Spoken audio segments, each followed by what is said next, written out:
O nga hung benzaguru pema sidi hung. O nga hung benzaguru pema sidi hung. O nga hung benzaguru pema sidi hung. Okay, hello, welcome. Today is Monday, May 17, 2021, here at Dharmata in the Silent Sim in Second Life. Thank you all for attending our Dharma talk here in silence. Today we're going to be talking about the first, that is the preliminary sutra of the three sutras which are associated with the Lotus Sutra in a series of 6 talks. Consisting of a discussion of the Innumerable Meaning Sutra, which is the preliminary sutra to the Lotus Sutra, and the Lotus Sutra itself, which will consist of 4 talks, and then concluding with the Sutra of Contemplation of the Dharma Practice of Universal Sage Bodhisattva Samantabhadra, which will constitute this last talk of the series. I gave this series of talks a few years ago in conjunction with an actual reading of the Lotus Sutra, in which we all read the Lotus Sutra from beginning to end together as an act of merit. That did take about 9 hours. Today we're just going to be talking, or today and over the next 5 weeks, we're just going to be talking about doing the talks about the sutra. We won't be reading the Lotus Sutra as such. So if you haven't read the Lotus Sutra and its preliminary and succeedent, if that's a word, sutras, you might consider doing that. It will probably enhance your understanding of the talks. They're easily available, including free versions online. The one I like, because it includes all 3 sutras together in one book, is the 3 Sutra. The editor's or translator's name is, there's several, I think this one is Kuto or Kata or something like that, but if you look up the 3 Sutra in Amazon, you will find it. So without further ado, let's begin. I'm going to start by reading the foreword and the preface to my book, The Treasure House of Secrets, published by Chronic Press in 2012. And then we'll conclude today with the Innumerable Meaning Sutra. And then we'll begin the Sutra proper next Monday. So, Pundarika Sutra, literally the discourse on the true law of the White Lotus. It is the basis of 4 schools of Mahayana Buddhism, Tiantai, Tendai, Chiontai, and Nichiren. Pardon my Chinese pronunciation, and is influential in Zen Buddhism as well. Many East, especially Dogen, I believe. Many East Asian Buddhists regard the Lotus Sutra as the summation of the highest teachings of Buddhism. Gogaku Fusei proposed in 1934 that the verse section of chapters 1 to 9 and 17 are the oldest, dating them to the 1st century before the Common Era, about the same time that the Pali Canon was first written down and the Prajnaparamita literature appeared. The prose section was added in the 1st century of the Common Era, and the rest in 2 stages during the 2nd century of the Common Era. Tamura thinks that chapters 2 to 9 were completed about 50 of the Common Era. Chapters 10 to 22 were added about 100 of the Common Era. Finally, chapters 23 to 28 were added about 150 of the Common Era. The Lotus Sutra was translated from Sanskrit into Chinese 3 times, in 286 of the Common Era by Dhamaraksha, in 406 of the Common Era by Kumarajiva, and a revised version of Kumarajiva's text in 601 of the Common Era by Jnanagupta and Dharmagupta. Although no longer extant, many scholars now believe that the Lotus Sutra was originally composed in a Prakrit language, similar to Pali, and then translated into Sanskrit and Chinese. It is therefore part of the Prakrit Buddhist legacy. The Lotus Sutra is traditionally associated with the Innumerable Meaning Sutra, which we'll be discussing today, regarded as a prologue, and the Samantabhadra Meditation Sutra as an epilogue. The Lotus Sutra was first translated into a European language by Eugene Burnouf and published in 1852. A chapter of the translation in progress was published in 1844 in the American transcendentalist magazine The Dial. Hendrik Kern published the first and to date only complete translation of the Sanskrit version, at least as far as I'm 1984. 7 English translations have been published to date, and Spanish and German translations also exist. According to Donald Lopez, the Lotus Sutra presents, quote, a radical revision of both the Buddhist path and of the person of the Buddha, unquote. Nagarjuna, Vasubandhu, Chandrakirti, Santadeva, and other authors in the Madhyamaka and Ukachara schools frequently cite the Lotus. Several commentaries on the Lotus Sutra exist, including an Indian commentary by Vasubandhu and a Chinese commentary by Dao Sheng. Zhi Yi wrote 2 commentaries on the Sutra. Dao Sheng and Zhi Yi both related the teachings of the Lotus Sutra to the doctrine of the Buddha nature, the Tathagata.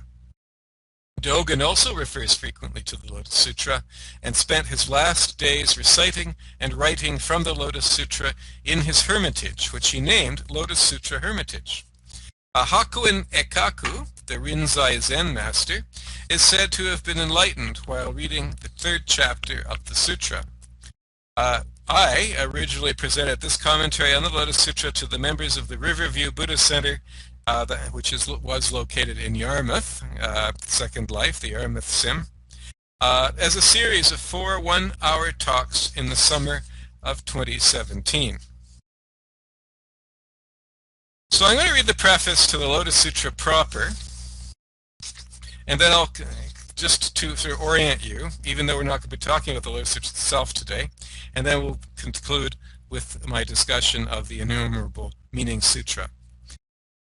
So this is the preface to the book Treasure House of Secrets. Renowned in the West as the Buddhist New Testament, the Siddharma Pundaraka Sutra is revered by all Mahayana Buddhists. It might be described with equal justification as the Buddhist Quran, in that it claims to reestablish the primordial spiritual teaching, as did Muhammad, of course, in the Quran. Thus it bears significant resemblance to the Pali Canon, which might surprise some people, because it is generally regarded as a Mahayana Sutra. Thus it bears significant many East Asians regard the Lotus Sutra as encoding the ultimate teaching of the Buddha. The book exists in Sanskrit, Chinese, Japanese, Korean, Tibetan, and Vietnamese versions, as well as many translations into Western languages. I have depended largely on Leon Hurwitz's Scripture of the Lotus Blossom of the Fine Dharma, published in 1976, the Threefold Lotus Sutra, which I mentioned earlier, published in 1975, translated by Kato, Yoshiro Tamura, and Ejiro Miyasaka, and the classic Sanskrit translation of H. Kern, which was, as I mentioned earlier, published in 1884. That appeared in Max Muller's Sacred Books of the East series, volume 21, still used by scholars such as A.K. Warder. So it's still a highly reputable and significant translation, despite the passage of time. The Lotus Sutra is often bound up with the Sutra of Innumerable Meanings and the Sutra of Meditation on the Bodhisattva Universal Virtue, as it is in the Threefold Lotus Sutra, as a preface and an epilogue, respectively. I have approached the Lotus Sutra as a single synthetic work, working through the chapters in their straightforward formal order without regard to any questions of chronology. I have discussed my reasons for this non-time-bound approach in my essay, Hermeneutics of the Problem of Tradition, which constitutes Chapter 1 of my book Dharma Talks, which you can also buy at chronikerpress.com. Whatever its development, the number of chapters of the final form of the Lotus Sutra, which is 28, is of course the number of the moon, 4 times 7, an important symbol of the Dharma in the Pali Canon and elsewhere. 28 is also the number of historical Buddhas listed in the Buddhavamsa, culminating in Gautama. Maitreya, the future or coming Buddha, is number 29. Like another Chinese sutra, the Sutra of Perfect Enlightenment, the Lotus Sutra has been credited with at least one enlightenment experience, that of Hakuin Ikaku, who lived between 1686 and 1768, who was the reviver of the Rinzai school of Japanese Zen, while reading Chapter 3. So there is a possibility, while reading the Lotus Sutra, you will be enlightened. Perhaps even listening to commentary, you will be enlightened as a result of hearing the sublime truths of the Lotus Sutra. Scholars have identified three main themes in the threefold division of the Sutra. The one vehicle of the wonderful Dharma, that is the essential oneness of all Buddhist ways, also called the Ekayana. The everlasting original Buddha, the primordial Buddha archetype or paradigm, as I have interpreted it in a non-theistic way, and the way of the wisdom being or bodhisattva, emphasizing the method or path. The Lotus Sutra and the Pali Canon.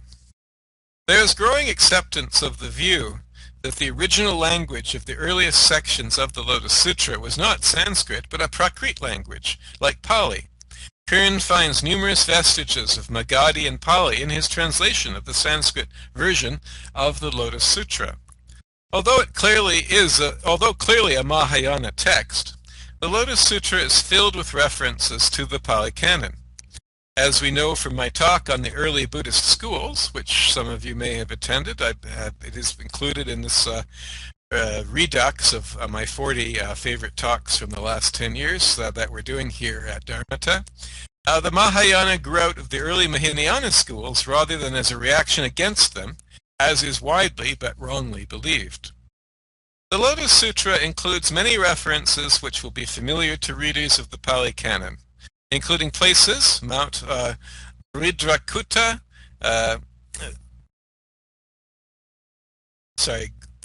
Gridriakutta, Vulture Peak, the Buddha's favorite peak in Rajagaha, people such as Mahakashapa, Sariputra, Mahagaldhyayana, Ananda, Araula, Yasodhara, etc. And I just like to correct myself. When I said, let's find the word.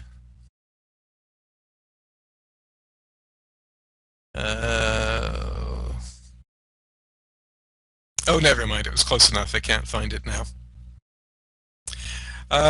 Doctrines such as arahantship, nirvana, parinirvana, the four great truths, hearers, void or emptiness, perfect wisdom, self, the self-born, self-concentration, skill, mantras, tathagatas, wheel of causes and effects, that is interdependent origination, samsara, the 62 false views, and many others. Here it is. I said Gridriakutta. It's Gridrakutta. That's how it's pronounced. Sorry about that. Mount Gridrakutta. The famous Vulture's Peak, of course. And even events, for example, the enlightenment of and subsequent preaching by the Buddha, and the trope of remembering similar situations with disciples in past lives.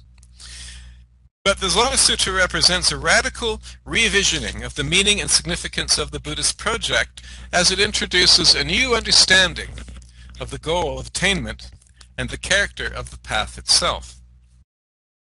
While it is fashionable to say that the Lotus Sutra is rhetorical and has no real content, one can identify over 100 essential concepts throughout the Lotus Sutra, all organized around the central revelation of the Lotus Sutra, identified by A.K. Warder with the 15th chapter of the book. Academics seem to prefer to discuss things like symbolism, plot, the storyline, characterization, etc. In this discussion, we're going to be focusing very much on meaning of the Lotus Sutra. Warder is probably referring to chapter 15 of Kern's Sanskrit edition, which is chapter 16 of the Chinese edition, since chapter 12 was split in two in the 5th or 6th century. None of the content was lost, however, although there are subtle differences between the Sanskrit and the Chinese versions. Scholars remain uncertain as to which version was first. So it's possible that the original language is the Prakrit, as I said, but between Sanskrit and Chinese, it's possible that it was translated from the Prakrit into Chinese and then into Sanskrit, or vice versa. The symbol of the lotus. The Sanskrit word Pundaraka means Lotus Sutra, as well as the color white. Hindus, Buddhists, Sikhs, and Jains all revere the lotus. Buddhists regard it as a symbol of body, speech, and mind. Rooted in the mud of samsara, the Lotus Sutra blooms on the surface of the water, untainted by the mud from which it draws its nourishment. Clancy Gilroy just TP'd in. If you could take care of that, Yoss. It also symbolizes non-attachment, since water rolls easily off its smooth petals. Many Asian deities are depicted sitting on lotus flowers, including the famous, oh, never mind, I'm about to mention that. When the Bodhisattva first walked, lotus flowers were said to bloom from his footprints. Padmasambhava is also said to have been born sitting on a lotus flower at the age of 8. The idea of the Tathagata. Tathagata is a somewhat mysterious word that the Buddha uses throughout the Pali Canon with reference to himself, and less frequently, but sometimes, with reference to adepts or arhants, either by the Buddha or, of course, it's possible that was adopted by subsequent editors as well and applied to arhants. It is generally translated as one who has thus gone, or one who has thus come. The word is used as though it were familiar to its audience, but has not been found in any pre-Buddhist context. Another mystery similar, in fact, to the 32 marks of a great being, which is also used in the same fashion and also has not been found in pre-Buddhist writings. Even as early as Buddhaghosa, who lived in the 5th century of the Common Era, the exact meaning of the word was uncertain. In his commentary on the Digha Nikaya, Buddhaghosa gives 8 alternative definitions. One who has arrived or walked in such a way, one who knows reality, one who is one discerned or declares truth, one whose deeds accord with his words, the great doctor whose medicine cures all ills. The Anguttara Nikaya says that the Tathagata is called such because what is seen, heard, sensed, and cognized, attained, searched into, and pondered over by the mind is fully understood. In other words, the Tathagata is one who understands. Tatata refers to thusness or suchness, reality in itself. Richard Gombrich has suggested that the word means one like that. The word appears in the Mahabharata, where it says, thus, or tata, is gone, or gati, of those who have realized the truth. In the Pali Canon, the Tathagata is described as immeasurable, inscrutable, hard to fathom, and not apprehended. Similarly, the Lotus Sutra refers frequently to, quote, the mystery of the Tathagatas, unquote. The Tathagata is free of karmic tendencies or samskaras and is thus beyond the comprehension of other beings. They are, quote, deep, immeasurable, unfathomable, like the mighty ocean.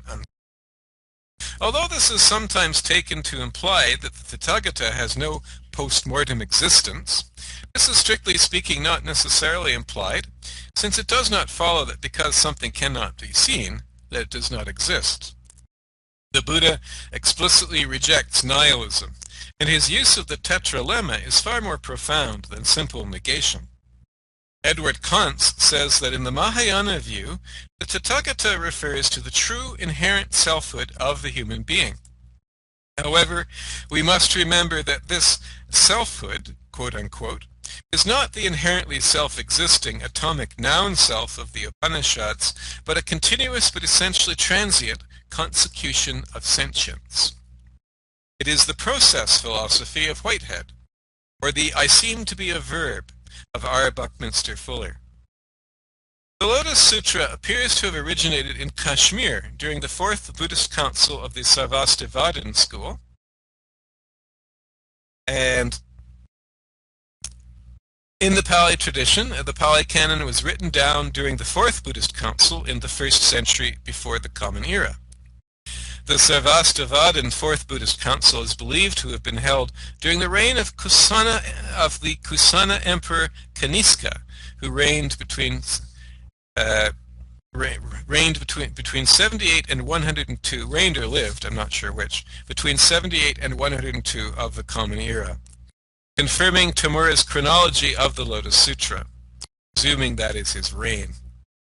Interestingly, the tradition that the Lotus Sutra appeared 500 years after the Parinirvana corresponds to 423 to 399 before the Common Era for the Parinirvana, which is not far off the increasingly accepted view that the Buddha died between 410 and 370 before the Common Era.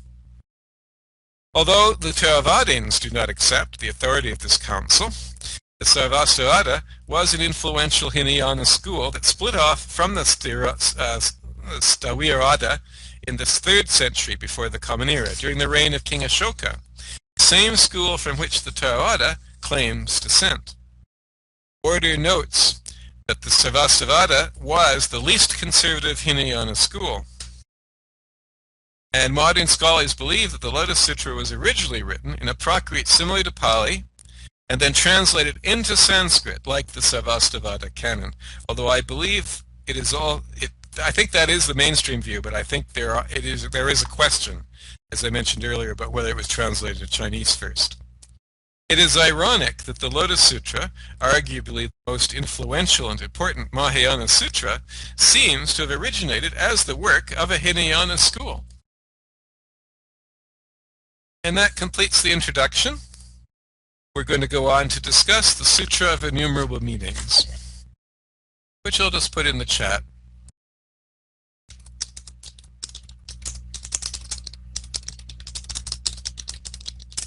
There we go. So the Innumerable Meanings Sutra was translated in 481 of the Common Era by Dharma Jatayashas. The Sanskrit title is Avanta Nudesa Sutra. Traditionally, it is regarded as a prologue to the Lotus Sutra. It is referred to in Chapter 1 of the Lotus Sutra. The title refers to the infinite diversity of phenomena, all of which arise out of formlessness, which is the true nature of reality. And we're going to begin with Chapter 1. I won't bother putting that in the chat. According to the Lotus Sutra, this is Chapter 1, of course, of the Sutra of Innumerable Meanings. According to the Lotus Sutra, the Buddha teaches the Sutra of Innumerable Meanings as a prologue to the Lotus Sutra.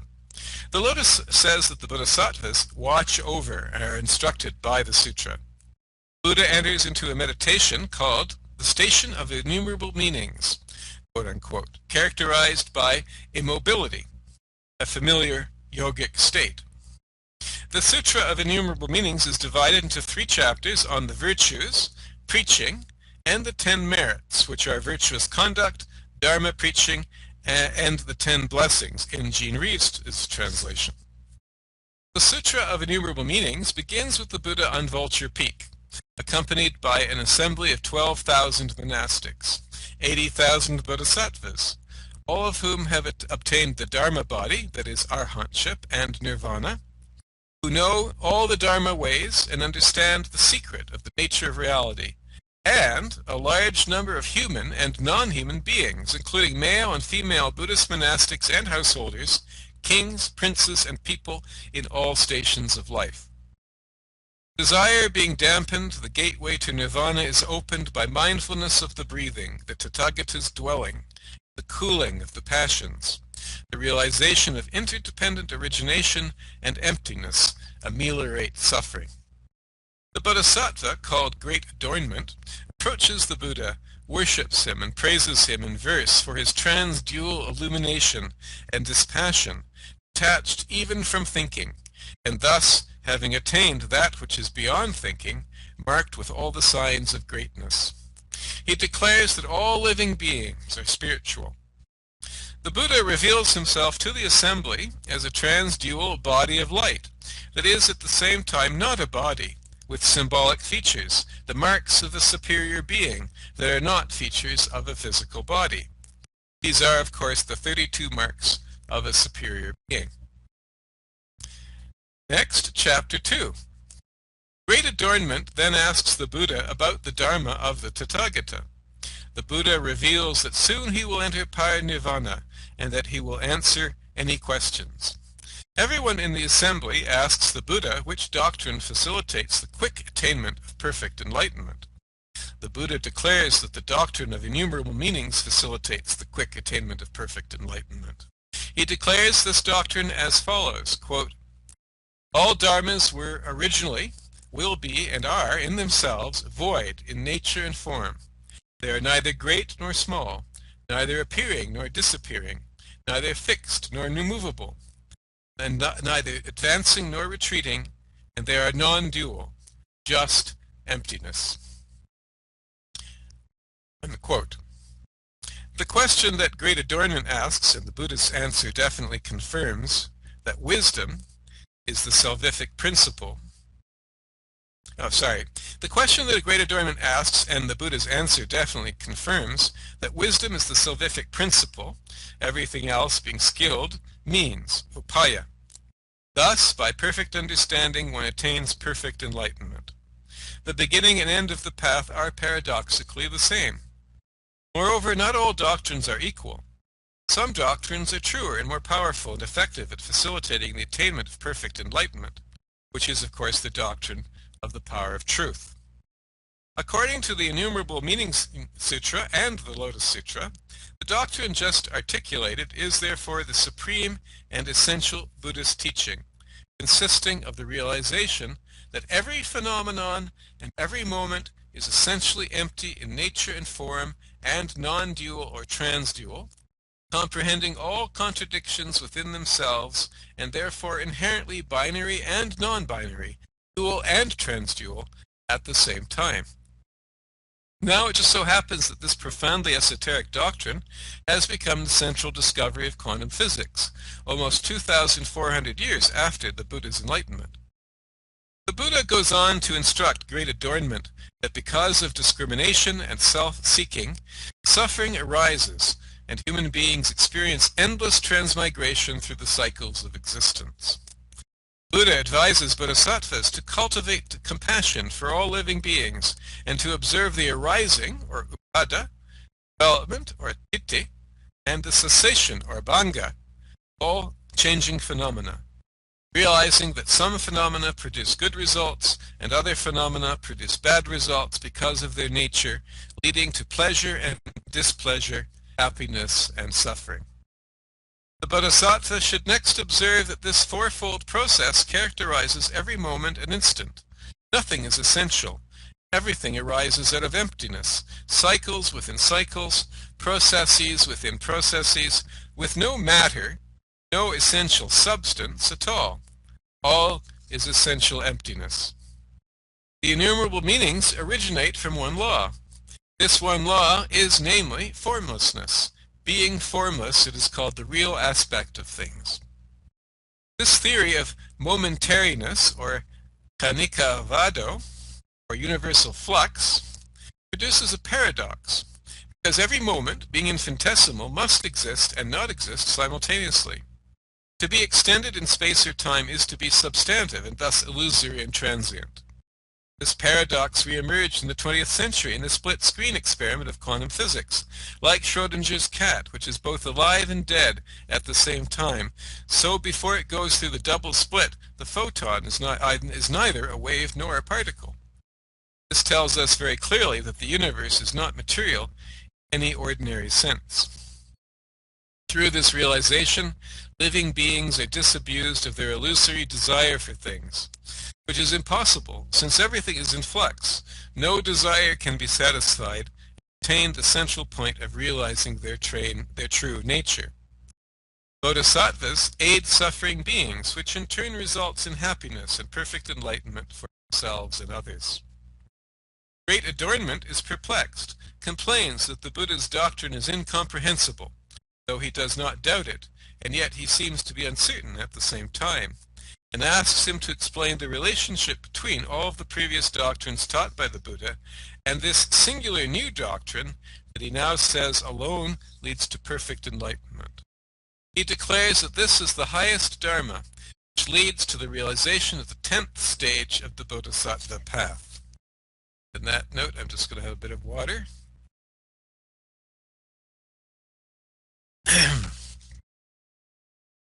In reply, the Buddha declares that all of the bodhisattvas will attain perfect Buddhahood. He explains that hitherto, as a result of sitting under the Bodhi tree for 6 years, he's taught different beings according to their different natures, faculties, and attainments, and what they needed to do at that time, and compares the doctrine of cleansing water that appears in many different forms, such as streams, rivers, wells, ponds, creeks, ditches, and seas, yet they all have the same essential cleansing quality. again echoing Lao Tzu. All through his teaching, however, the Buddha declares that the essential truth that all dharmas are naturally, quote, are naturally vacant, ceaselessly transformed, and instantly born and destroyed, unquote. That is, the doctrines of non-self-identity, change, and the chain of causation. This is the purifying water. Although it is a single teaching, according to the differences between beings, it is perceived and understood by them differently, and thus beings attain to different degrees of realization, develop different schools of thought and practice, all based on their personal preferences, predilections, and prejudices. Thus, Buddhas appear differently to different beings in different places and at different times. Similarly, early, middle, and late teachings do not have the same meaning. Only Buddhas and 10th stage bodhisattvas can understand the ultimately true doctrine. Bodhisattvas who grasp this doctrine fully transcend mortality. 32,000 bodhisattvas attained the meditation called innumerable meanings. Innumerable meanings itself is a meditative realization, as indicated at the beginning of the sutra, and thus a meditation of the vipassana or insight type. Clearly, the induction of such a meditative realization is the purpose of the sutra. Chapter 3. Great Adornment declares that the Sutra of Innumerable Meanings is 3 times profound. Those who hear the sutra will obtain the divine powers, the 4 ignoble truths, the chain of causation or emptiness, the 6 perfections, 4 degrees of attainment culminating in arhatship, and the division to enlightenment, and the aspiration to enlightenment, which is probably refers to the bodhicitta, whereas those who do not hear it will never achieve Buddhahood. Great Adornment asks the Buddha to explain the sutra, which is inconceivable and profound. Referring to the great direct way, quote-unquote, the Buddha says that the sutra enables people to attain Buddhahood quickly and without pain. He's remembering, of course, from our discussion of the Pali Canon, that the Buddha underwent 6 years of self-mortification, after which he rejected the path of asceticism entirely. He states that the Sutta comes from the place where the Buddhas are and enables people to attain Buddhahood by awakening bodhicitta, love, ecstasy, dispassion, generosity, obedience, perseverance, assiduity, meditation, wisdom, salvation, the 10 virtues, non-existence, non-retrogression, and non-defilement. Thus, cultivation of bodhicitta is the first inconceivable merit power, or amazing power of blessing, quote-unquote, in Ries's translation, of the sutra. Perfectly understanding the doctrine of innumerable meanings is the second meritorious power of the sutra. This doctrine has 2 aspects. First, it refers to the interior meaning of the teachings of the Buddha. Second, it refers to the self-propagation of the Dharma, whereby meanings, or means, multiply themselves dynamically and thus create and perpetuate a continuous Dharma development throughout history, as we are experiencing even now. Achieving superlative compassion is the third meritorious power. Achieving superlative cognition of the meaning of the Dharma is the 4th meritorious power. The Buddha compares himself to a king, the sutra to a queen, and the bodhisattva to their son, alluding to a formula called in Kabbalah the Tetragrammaton, consisting of the Hebrew letters Yod He Wah, referring to, quote, the secret law of the Buddhas, quote unquote, each of whom rediscovers the Dharma in, for, and by himself. Thus, Dharma propagates itself through the lineage of the Buddhas. The 5th meritorious power of the sutra is to enable those who keep, read, recite, and copy the sutra to realize the bodhisattva way, even though they still have faults and delusions, again echoing something in the Tao Te Ching of Lao Tzu, and convert living beings through their personal charisma. The 6th meritorious power is that they will deliver beings from their delusions, making them overcome all suffering, and attain the law, the merit, and the way, equal to a Tathagata, by communicating the Dharma to them. The attainment of the rare or extraordinary mind and the six perfections is the seventh meritorious power. They attain confidence in the certainty of immortality while still alive. Mortality and delusion are destroyed naturally, and they attain the seventh stage of a bodhisattva. This is the third reference in the sutra to the stages of the bodhisattva path or way. Here, the seventh inconceivable meritorious power or amazing blessing is identified with the seventh stage of a bodhisattva. The identity of the number, as well as the previous references, including the first stage of immobility, suggests that the 10 merit powers or blessings correspond to the 10 stages of a bodhisattva. And below, I have tabulated the common names of the stages and the merit powers or blessings to which they correspond in numerical order. Correspondences are significant and correspond to the conventional descriptions of the stages.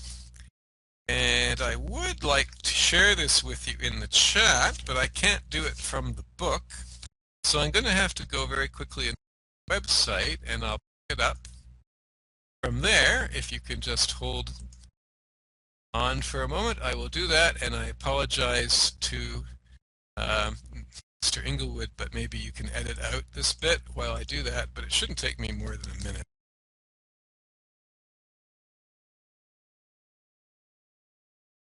Okay, so I'm just going to put this in the chat so you can follow along, and I will read it as well. Oh, it turned out pretty well. So these are the 10 stages of the Bodhisattva way and the merit powers or amazing blessings. So divide into 3 columns. Number on the left, the number of the Bodhisattva stage, then in the middle, the name of the Bodhisattva stage, and then in the right hand, an interpretation of that corresponding to the merit power or amazing blessing. And it's divided into 2 groups. The first 6 called reversible and the last 4 called irreversible. It simply means that in the first 6 stages of a bodhisattva can fall back into non-bodhisattvahood. But these last 4 stages, once you have reached the 7th stage, you cannot go back. You advance too far, and those stages are irreversible. So 1 is very joyous, corresponding to the bodhicitta. 2 is called the stainless, corresponding to innumerable meanings. 3 is the light maker, corresponding to metta. 4 is, or metta. 4 is radiant intellect, corresponding to secret dharma. 5 is difficult to master, corresponding to enthusiasmos, or enthusiasm, derived from the Greek concept of enthusiasm, which is a spiritual experience, familiar to the Dionysiacs, for example. 6, the manifest, which corresponds to the power of truth, which we've discussed in many of these talks. Then the 4 irreversible stages are 7, gone afar, corresponding to bodhi. 8, the immovable, corresponding to the arhat, or nirvana, and that corresponds to the dharmakaya. 9 is good intelligence, corresponding to ecstasis or ecstasy.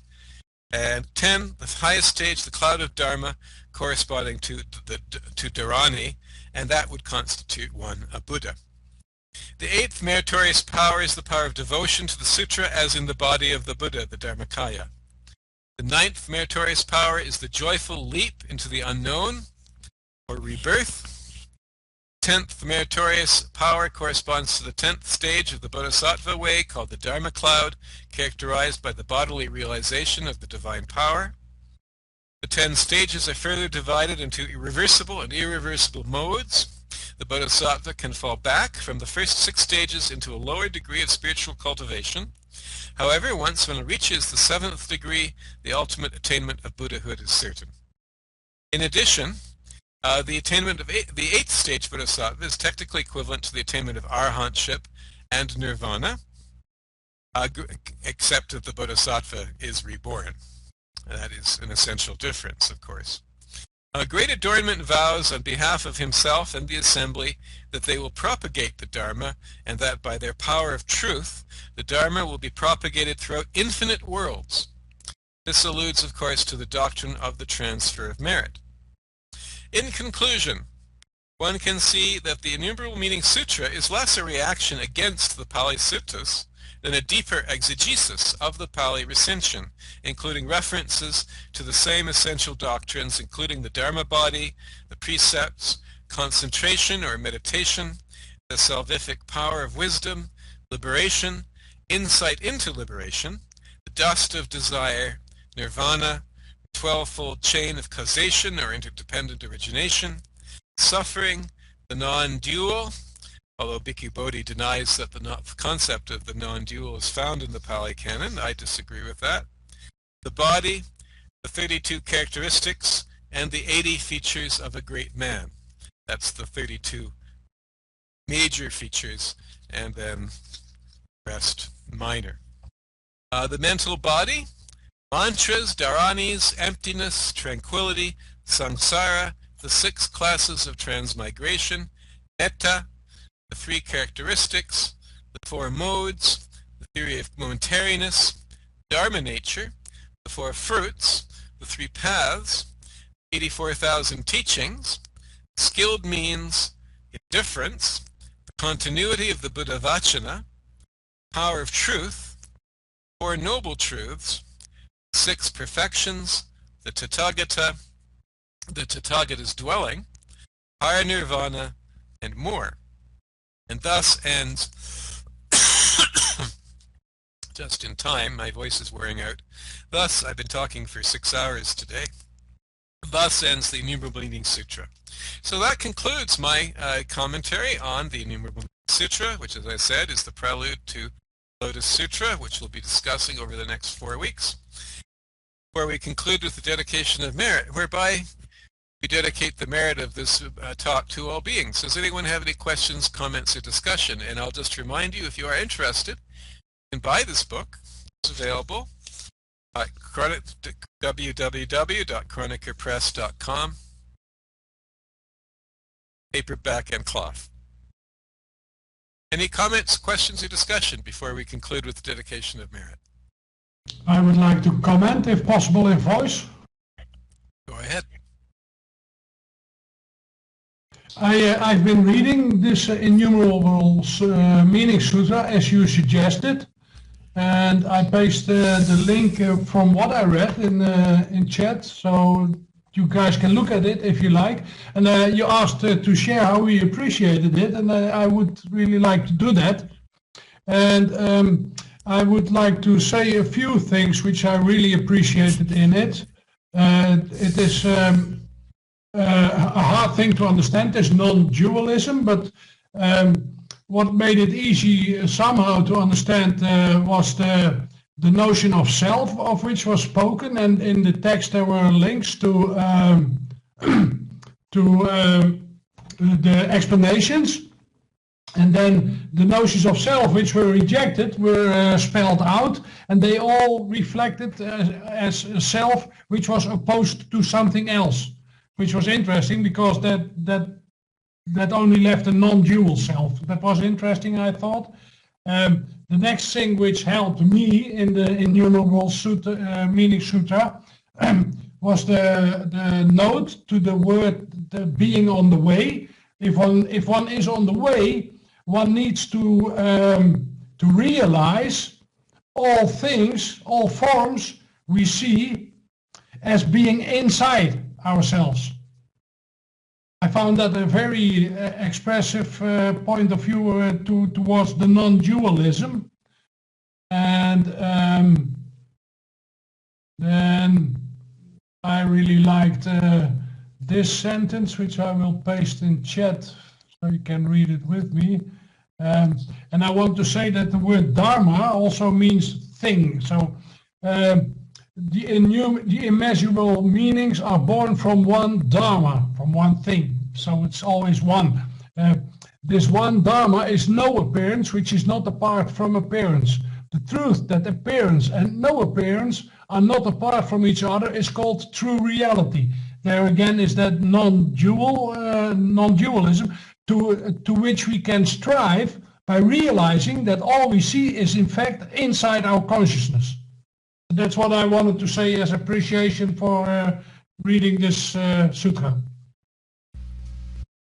Thank you. Another thing that we can realize, not necessarily in this sutra, but it's in the Mahayana, is realizing all beings as Buddhas, essentially. That's a practice as well, which is, of course, related to metta, which is also used as a practice leading to enlightened realization. Any other comments, questions, or discussion before we conclude with the dedication of merit? It's 3 minutes to the hour, so that worked out pretty well. While I wait, I'll just pull up the dedication of merit in case anyone else has anything to say. So next Monday at 1 o'clock, Second Lifetime, we'll be talking about the beginning of the Lotus Sutra. I'll probably just fill the hour with each, and it will work out to approximately 4 talks though. Okay, go ahead, plug your talk for tomorrow.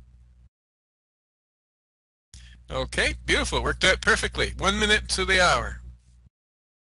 So please feel free to join me in the dedication of merit, whereby we dedicate the merit of this talk to all beings. Whatever understanding, whatever positive force has come from this, may it go deeper and deeper and act as a cause to reach enlightenment for the benefit of all. As always, thank you very much for this opportunity to discuss Dharma. It is my pleasure and privilege. Until next week, Namaskar.